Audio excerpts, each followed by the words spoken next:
Hi everyone, welcome back to English 116, and this is for our class for Wednesday, the 30th, where we are talking about poetry. You can see in the notes below, I've got some due dates for you. Paper number 2, which is going to be due on Monday the 12th, though honestly, you can hand in that paper up until the day of the final exam, which happens to be the class after that, Wednesday the 14th. But no papers will be accepted after Wednesday the 14th. Would be ideal if you could hand in the paper on Monday so that you can just go into the final exam free and clear.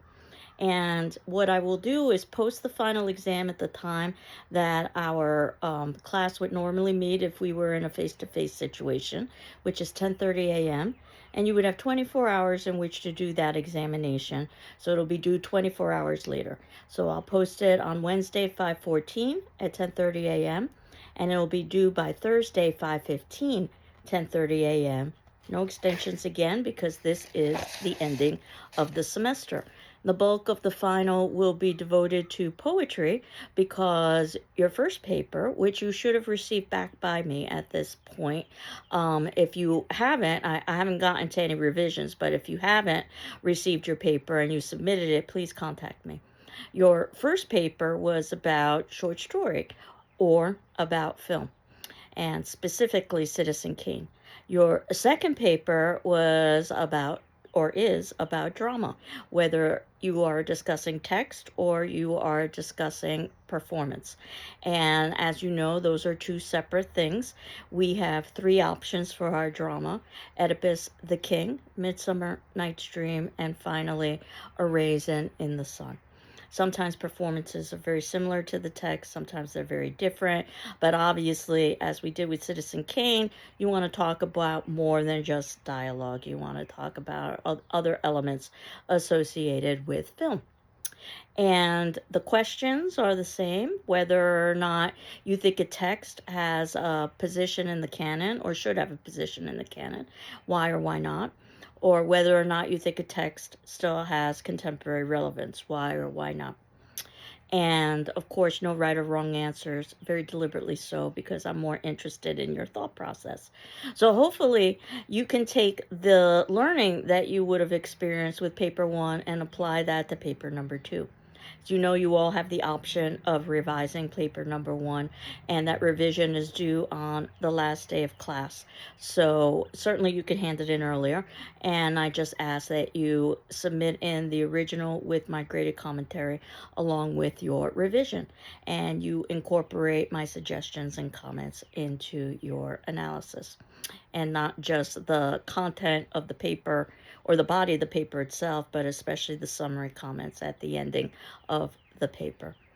And because we will be talking about poetry right up until the final examination, we won't have time to write a paper on poetry, but the bulk of the final exam will be on poetry. And it'll be an open book, open note examination, so you're not supposed to be memorizing things.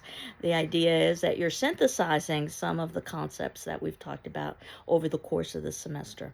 And there will be essay questions from which you get to choose. And that leaves, if 80 points are devoted to poetry, 20 points are left over, 10 points for short story, 10 points for drama, just so that we could have a comprehensive way to end the semester. And those would be shorter essay questions, also open book, open notes. So where we are now is talking about poetry. I needed to find a place to begin with poetry, and Shakespeare seemed to make sense, but certainly poetry was written long before Shakespeare. And we think that Shakespeare wrote the bulk of his poems, which are known as sonnets, during times of plague when the theater houses would have been shut down.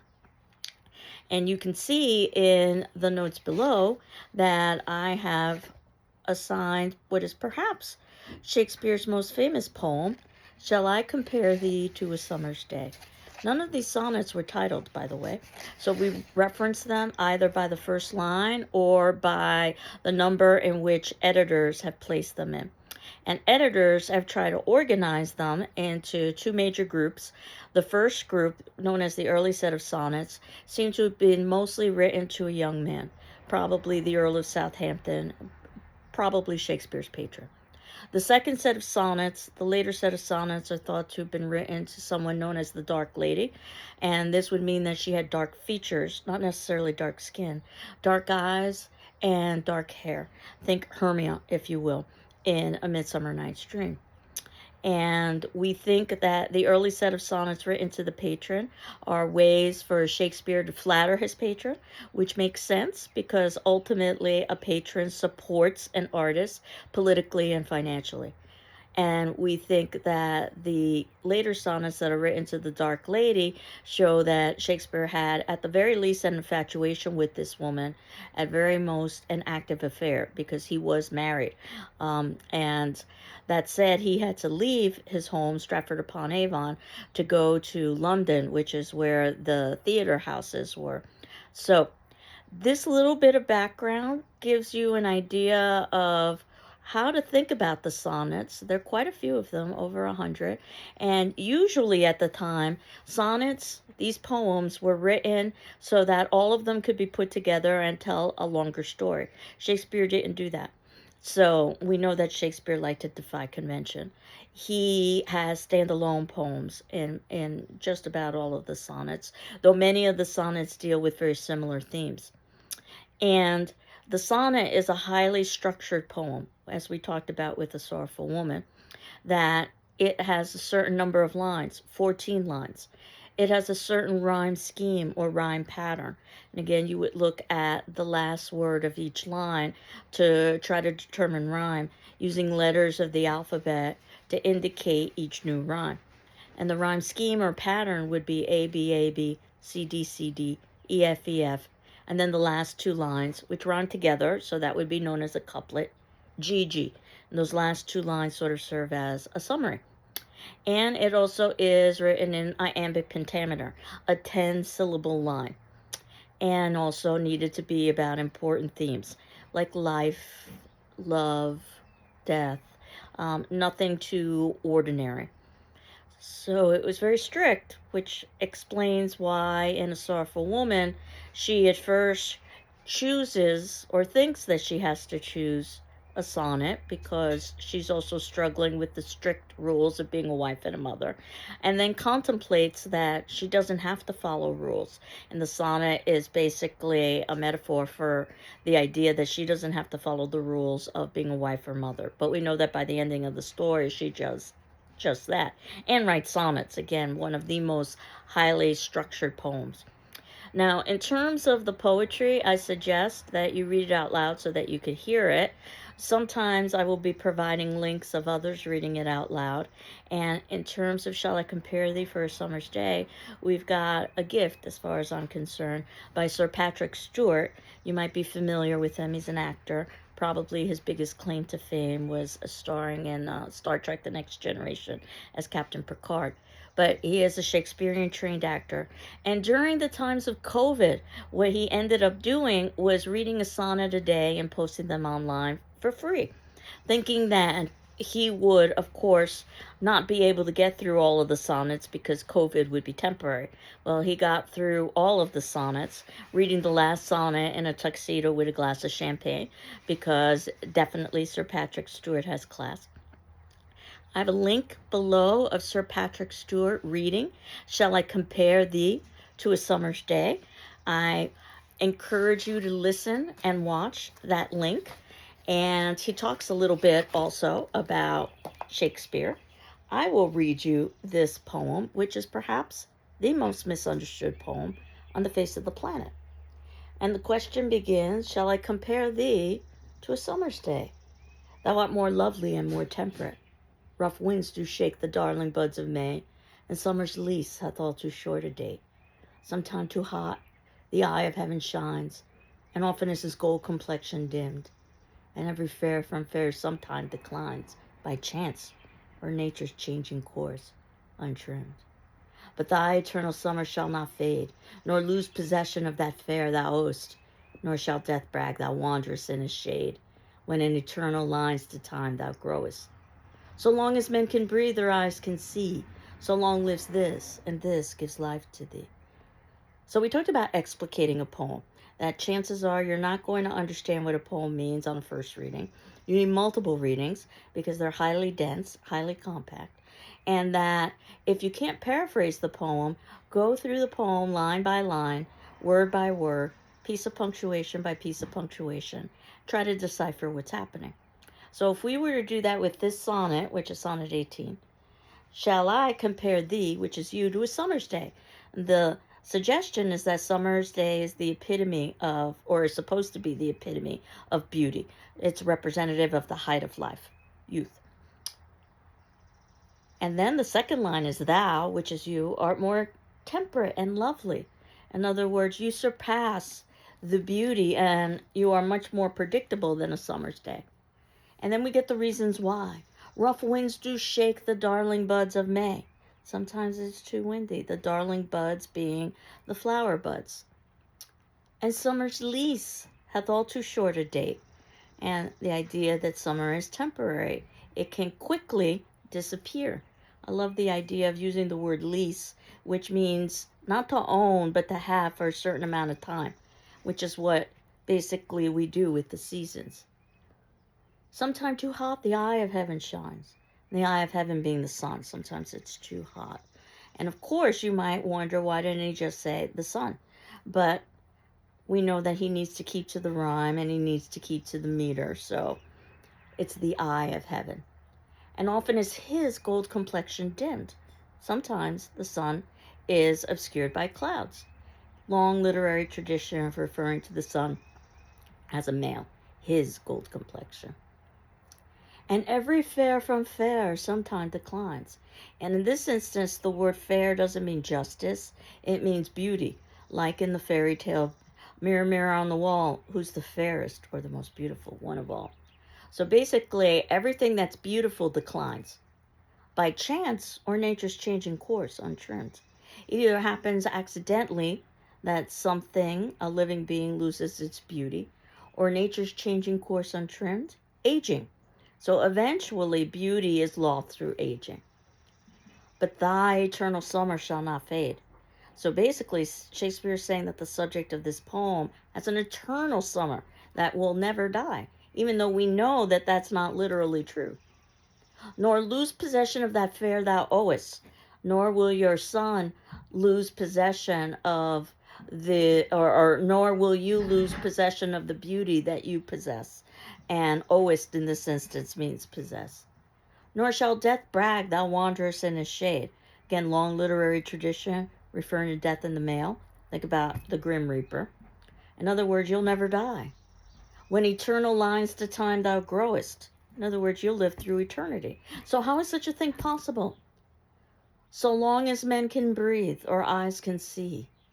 So long so long lives this, and this gives life to thee.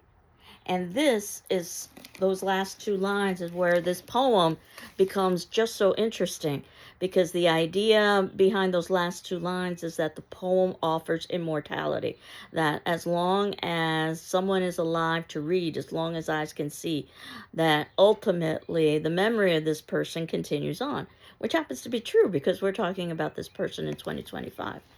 But imagine what Shakespeare is really saying here. He's saying that the poet has the power to immortalize through verse. And in theory, at least in the Renaissance and the idea of the chain of being, that everything has a hierarchy, only one thing has the ability to immortalize: God. And Shakespeare is also adding the poet, specifically Shakespeare himself. So think about how bold this message is from Shakespeare. And it also is true. I mean, we know that he was anything but humble. But how is this poem misread? Because it's oftentimes thought of as a poem of romance written to a woman. But this poem has been put into the early set of poems thought to have been written to the Earl of Southampton, Shakespeare's patron. So anybody who's reading this poem might think that this is a poem of romance and wonder if this suggests, if it was written to a man, some sort of sexual or romantic relationship. Probably not. The poem isn't sexual in any way. It's complimentary. It's filled with flattery. It's filled with hyperbole, extreme exaggeration, but not necessarily sex. So the idea is that this poem is flattering a patron, which makes a lot of sense. You would want to be as positive as possible to your patrons so that you could continue to have political and economic support. So if you get nothing else out of this poem, no, it was not written to a young woman to talk about her beauty. It was written to a young man as a poem of flattery. And again, if you wanted to learn more about Shakespeare's poetry, I encourage you to take a Shakespeare class where you can get a little bit more of a sense. But since we are on a time limit, we will move forward to a romantic poet. You'll remember that in Dead Poets Society, they talked about the romantic poets. And the romantics were known for celebrating nature and the beauty of nature and how nature would parallel the life cycle of humanity. So, I personally have never been the hugest fan of the Romantics, but I do like this poem by William Blake, The Sick Rose. So you might have heard of some of the great Romantics, and some of them were mentioned at Poets Society, but you've got individuals like Shelley and Keats, for instance. And The Sick Rose, and you can see that I've got a link in the notes below, but it's also no, it isn't included. This poem is not included in your textbook, unfortunately. But you do have the link. O rose, thou art sick. The invisible worm that flies in the night in the howling storm has found out thy bed of crimson joy, and his dark secret love does thy life destroy. So simple the sick rose is as a poem, and yet so complex. So I wanted you to try to grapple with this a little bit, and I suggest no, don't go running to the internet. Try to find it on your own. Read this poem to yourself over and over again, because that's the attendance question of what do you think the meaning is? What do you think the meaning is of the sick rose? And why? Of course, the why is more important. This poem is open enough so that it can have a multiplicity of meanings. And as you are practicing explicating the sick rose, which we will talk about in greater depth next class, would like you to watch the first half of a documentary of Emily Dickinson, a poet that we are going to be reading next class. And I could have done this with any of the poets that we are studying, but Emily Dickinson is local from Amherst, so it seemed like giving her a little bit more attention made sense. And I like this documentary, even though it's a bit dated, because we get a good amount of quotation from Emily Dickinson's poetry, so you get a good sense of some of her writing. So I'm asking you to watch up to a minute 29, and next class we can continue on. But if you wanted to watch the whole thing in its entirety in one sitting, certainly you can do that as well. But my thinking is that next class we'll talk about some more poetry and see the second half of the Emily Dickinson documentary. So I hope you're doing well. I'm doing well. I'm looking forward to hearing and reading what you have to say about the sick rose. And we will continue on next class. Take care. Bye-bye.